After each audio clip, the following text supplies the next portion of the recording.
Hello મિત્રો, આજના વિડીયોમાં દરેકનું સ્વાગત છે. શરૂઆત કરીએ પહેલાં ડિસ્ક્લેમર જોઈ લેવું હંમેશાની આપણી ટેવ પ્રમાણે.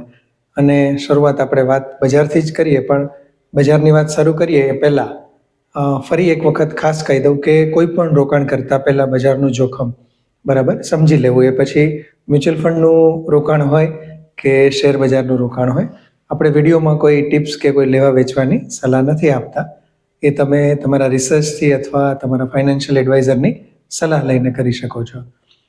બજારની વાતથી શરૂઆત કરીએ તો સોમવારે સવારનો દિવસ યુરોપિયન માર્કેટ અને અમેરિકન માર્કેટ ખાસ કરીને માઇનસ હતા. ડાઉ ફ્યુચર્સ અને નાસ્ડેક ઘણા ઘટ્યા હતા, એટલે બજાર ઘણું માઇનસમાં જ ખુલ્યું હતું ને પછી રિકવર થયું અને આખા દિવસ થોડા ઘણા ચડાવ ઉતાર 100-150 પોઈન્ટની રેન્જ હતી. સાથે છેલ્લે નિફ્ટી લગભગ 19-20 પોઈન્ટ માઇનસ અને સેન્સેક્સ પણ એ રીતે થોડો માઇનસ હતો, પણ બેંક નિફ્ટી જે છે એ ઘણો સ્ટ્રોંગ રહ્યો. એમાં ઘણી બધી રિકવરી આપણને જોવા મળી અને 70 પોઈન્ટ જેટલો પ્લસ થયો અને નીચેના લેવલથી લગભગ 250 થી પોણા 300 પોઈન્ટની રિકવરી આપણને બેન્કિંગ ઇન્ડેક્સ જે કહેવાય બેંક નિફ્ટીમાં જોવા મળી હતી. તો આ રીતનું બજાર હતું અને 2600નું લેવલ નિફ્ટીએ ફરીથી ક્લેમ કરી લીધું છે. કોઈ ખાસ નેગેટિવ ઘટના નથી. અમેરિકન ટેરિફ માટેના સમાચાર આવે છે કે એનો ડ્રાફ્ટ તૈયાર છે અને એના ઉપર કામ ચાલી રહ્યું છે. આ બધી ઇવેન્ટ જે કહેવાય એ આગળના સમયમાં કહેવાય છે. બાકી કોઈ ખાસ મોટી ઇવેન્ટ હમણાં નથી, એટલે આ જ રીતે રેન્જ બાઉન્ડ માર્કેટ રહેશે. અને બીજો એક ફેરફાર એવો છે કે ડિસેમ્બર જનરલી આપણે 15 તારીખ સુધી પહોંચી ગયા છીએ. આપણને બધાને ખબર છે એ રીતે કે ડિસેમ્બરમાં લગભગ એફઆઈઆઈ જે છે એ રજા ઉપર જતા રહેતા હોય છે હોલિડેમાં. એ લોકો વધારે પડતા બહુ ટ્રેડમાં કે એમાં રસ નથી લેતા, એટલે બજારમાં એફઆઈ એક્ટિવિટી ઓછી હોય અને આમે બજારમાં એફઆઈની ખરીદી તો એટલી ખાસ કંઈ જોવા મળતી જ નથી. એટલે જે કંઈ સ્ટ્રોંગનેસ છે એ ડીઆઈઆઈની જે ખરીદી છે, મ્યુચ્યુઅલ ફંડ્સ ખરીદે છે, તમારા અને મારા જેવા રોકાણકારોએ જે વિશ્વાસ જાળવી રાખ્યો છે બજારમાં, એને કારણે બજાર સારું એવું ટકેલું અને પોઝિટિવ જ હજી ટ્રેન્ડમાં હોય એ રીતનું લાગે છે. ભલે વચ્ચે વચ્ચે થોડાક ઝટકા આવી જાય છે, પણ તેમ છતાં ઓલ ઓવર પોઝિટિવ ટ્રેન્ડમાં જ કહેવાય. 26,000ની આજુબાજુ ટકી રહે નિફ્ટી, ત્યાં સુધી બજાર સારું જ કહેવાય છે. હવે કેટલાક સ્ટોકની આપણે વાત કરી લઈએ. છેલ્લે જે આપણે વાત કરી હતી મહાલક્ષ્મી રબટેક, નાનો સ્ટોક છે એટલે થોડું એનો સ્ટડી જાળવીને કરવું. થોડું ઘણું કરેક્શન છે, પણ સ્ટેગર્ડ મેનર માટે રિટર્ન રેશિયો કંપનીના અને પ્રોફિટેબિલિટી સારી છે, એ રીતે એને ધ્યાનમાં રાખી શકાય. બીજા જે એક સ્ટોકની આજે છે આપણે ચર્ચા કરવાની છે મેંગલોર કેમિકલ એન્ડ ફર્ટિલાઇઝર્સની, કે જે એક આપણા સબસ્ક્રાઈબર મિત્રનો ક્વેશ્ચન પણ છે. તો કંપની ઘણી જૂની કંપની છે અને ખાસ કરીને કેમિકલ અને ફર્ટિલાઇઝર, ખાસ કરીને ફર્ટિલાઇઝર સેક્ટરમાં કામ કરતી કંપની છે. એના જેવી કંપનીઓનું નામ લઈએ તો એમાં આરસીએફ આવે, ફેક્ટ આવે, ફર્ટિલાઇઝર એન્ડ કેમિકલ કરીને જે છે એ કંપની આવે છે. પછી કોરોમંડલ ફર્ટિલાઇઝર આવે છે, ચંબલ ફર્ટિલાઇઝર આવે. આ બધી એની પિયરની કંપની, એના જેવી કંપની કહી શકાય છે.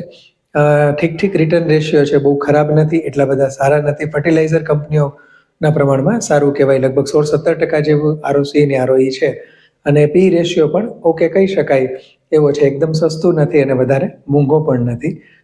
છેલ્લા ક્વાર્ટરનું રિઝલ્ટ પ્રમાણમાં સારું છે, ઠીકઠાક કહી શકાય એ રીતનો રિટર્ન રેશિયો ને બધું છે. એક નેગેટિવ વસ્તુ જે ધ્યાનમાં આવી છે એ ઇક્વિટી કરતાં દેવું જે છે એ કંપનીનું થોડું વધારે છે. બાકી એક સમય એવો હતો કે ફર્ટિલાઇઝર કંપનીઓ બહુ મોટા દેવામાં હતી, પણ છેલ્લા કેટલાક વર્ષોમાં ટ્રેન્ડ સુધર્યો છે અને ઘણી ફર્ટિલાઇઝર કંપનીઓ સારું કરતી થઈ ગઈ છે. આ કંપની મેઇનલી ઝુવારી જે કંપની છે, ઝુવારી એગ્રોકેમિકલ, એ ગ્રુપની કંપની છે અને એડવેન્ટ્સ ગ્રુપ કહેવાય છે. અને આ ગ્રુપની ઘણી બધી કંપનીઓ લિસ્ટેડ છે અને કેટલીક કંપનીઓ ઇન્ટરેસ્ટિંગ પણ છે. પણ તેમ છતાં અત્યારે કંઈ ખાસ આ કંપનીમાં એટલું ઇન્ટરેસ્ટિંગ નથી લાગતું. આ જ કંપની જેવી પ્રોડક્ટ ધરાવતી એક બીજી પારાદીપ ફોસ્ફેટ, જે નવી લિસ્ટેડ કંપની છે, જેનું વર્કિંગ સારું છે. રિટર્ન રેશિયો, એનો પી રેશિયો થોડો વધારે છે, પણ ભવિષ્યમાં એવું લાગે છે અને એનું જે શેર હોલ્ડિંગ પેટર્ન છે એ વધારે પોઝિટિવ છે. આ કંપનીમાં પણ શેર હોલ્ડિંગ પેટર્ન જોવા જઈએ તો સારી કહી શકાય, કારણ કે એફઆઈ અને ડીઆઈઆઈ બંને પ્રમાણમાં સારો એવો ઇન્ટરેસ્ટ ધરાવે છે અને ખાસ કરીને દિગ્ગજ રોકાણકારો જે છે એના પણ આપણને નામ એમાં જોવા મળે છે. ડોલી ખન્ના જે છે એનું હોલ્ડિંગ છે અને વધારતા જાય છે, એટલે આ પોઝિટિવ બાબત કહી શકાય. બધા એના ફેક્ટ જોતા, જેટલો પણ ફાઇનાન્શિયલ્સ છે, કંપનીનું પ્રોસ્પેક્ટ, ફ્યુચર છે કે આ બધું જોતા કોઈ ખાસ કોઈ આપણે કન્ક્લુઝન ઉપર આવીએ એવું સ્ટડી ઉપરથી નથી લાગતું કે એમાં કઈ રીતની સ્ટ્રેટેજીમાં જવું જોઈએ. અને આમે ફર્ટિલાઇઝર સ્પેસ જે છે એ પ્રમાણમાં મારા સ્ટડીમાં કંપનીઓ બહુ ઓછી આવે, જેમાંની એકની આપણે ખૂબ વિસ્તારથી વાત એકવાર કરેલી જ્યારે EID પેરીની વાત કરી હતી, કોરોમંડલ ઇન્ટરનેશનલ. એટલે કમ્પેરેટિવલી મને ફર્ટિલાઇઝર સેક્ટરમાં એકમાત્ર ઠીક લાગતી હોય સ્ટડીની દ્રષ્ટિએ કહી શકાય એ કોરોમંડલ છે. અને કોરોમંડલમાં પણ કોરોમંડલ કરતાં પણ EID પેરી એ વધારે હું એનો અભ્યાસ કરું છું, કારણ કે કોરોમંડલનું 56% જેવું શેર EID પેરી પાસે છે, એટલે એ ઓલરેડી આવી જ જાય છે અને પાછું EID પેરીનો પોતાનો પણ બિઝનેસ છે, એટલા માટે ઇન્ટરેસ્ટિંગ છે. તો આ બધા ફેક્ટ જે છે મેંગલોર કેમિકલ એન્ડ ફર્ટિલાઇઝરના છે. જો નવું કંઈ રિસર્ચ કરવાનું થતું હોય તો આ સ્ટોક માટે કંઈ ખાસ ઇન્ટરેસ્ટ નથી, પણ કોઈનું હોલ્ડિંગ હોય કે કંઈ પોઝિશન્સ કે આ હોય તો તમારે એની પ્રાઇસ મુવમેન્ટ પ્રમાણે અને આટલા ફંડામેન્ટલને ધ્યાનમાં રાખી અને વિચાર કરવો જોઈએ. બીજી કંપનીની જે વાત કરીએ તો વિનસ પાઇપનો પણ એક ક્વેશ્ચન્સ હતો, એક મિત્રએ કરેલો.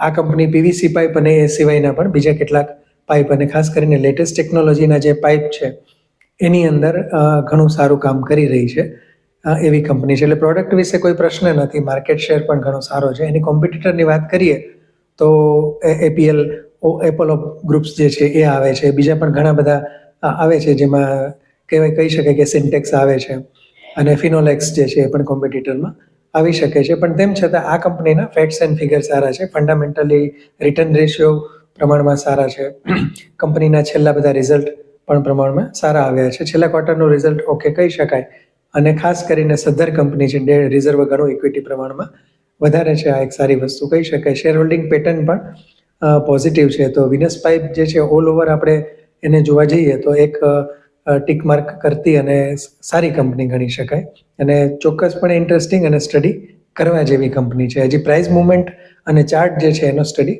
વધારે આપણે જોયો નથી, પણ ફંડામેન્ટલ્સની દ્રષ્ટિએ થોડી ઘણી સ્ટ્રોંગ કંપની મને પોતાને લાગી છે. ત્યાર પછીની એક કંપનીની આપણે વાત કરીએ, કોપરાનની છે. એક મિત્રનો પ્રશ્ન એવો છે કે મેં જ્યારે વિડીયો બનાવ્યો હતો ત્યારે એનો પ્રાઇસ એ રીતે ઉપર હતો કંઈક ને હવે કરેક્શનમાં નીચો આવ્યો છે.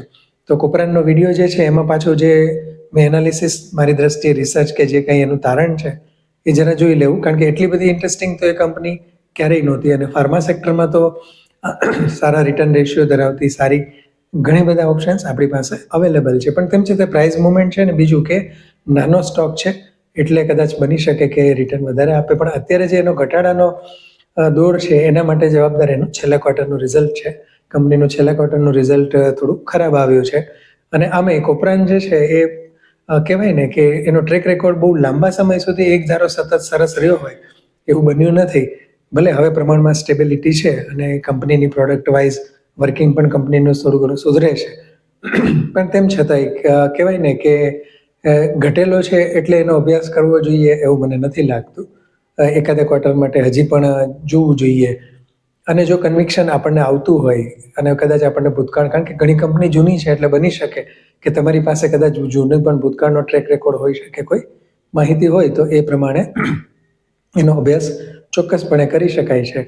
બાકી તો આપણે આ 3 સ્ટોકની જે વાત કરી એમાંના કોઈ પણ સ્ટોક જે છે એનું લેવાની કે વેચવાની કોઈ ભલામણ નથી. અને આ બીજું એક આપણે છેલ્લે થોડાક સમય પહેલાં હમણાં એક વિડીયોમાં વાત કરી હતી, ક્રાઇઝેક લિમિટેડ CRIZEC કરીને નવો લિસ્ટેડ સ્ટોક હતો, પ્રમાણમાં ખૂબ સારો અપ ગયો છે વિડીયો પછી પણ. અને ટૂંકમાં કહેવાય ને કે લાંબા ગાળા માટેની જ આપણે એમાં વાત કરેલી છે. આ તો ખાલી એક અપડેટ છે, હમણાં જ મારું ધ્યાન ગયું કે પ્રમાણમાં સારું એપ્રિસિએશન એમાં આવ્યું છે. અને એ સિવાય બીજો એક સ્ટોક જે જો પહેલાં આપણે જ્યારે આખી જ્વેલરી સેક્ટરની વાત કરી હતી ત્યારે એનો ઉલ્લેખ કર્યો હતો, ભલે પ્રાયોરિટીમાં નહોતો કારણ કે અગાઉ પહેલું તો એમાં ટાઇટન છે કે બીજી બધી જ કંપનીઓ આવે, પણ તેમ છતાં એક કંપની ખજાનચી જ્વેલર્સ કરીને કે જે જ્વેલર્સના પણ જ્વેલર્સ છે, જેનું હોલસેલમાં વધારે કામ છે, એનું પણ એપ્રિસિએશન અને ભાવમાં સારો એવો વધારો આવ્યો છે. પણ એ SME IPO અને SME લિસ્ટિંગ છે એટલે એનો લોટ કદાચ વધારે હોઈ શકે. તમારે 25-50 શેર લેવા હોય તો પોસિબલ ન બને, લગભગ એનો 125 કે 250નો લોટ હોઈ શકે છે. આ ખાલી અપડેટ છે,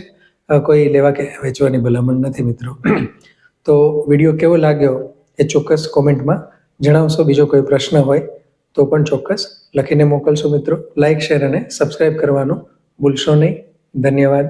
જય હિન્દ.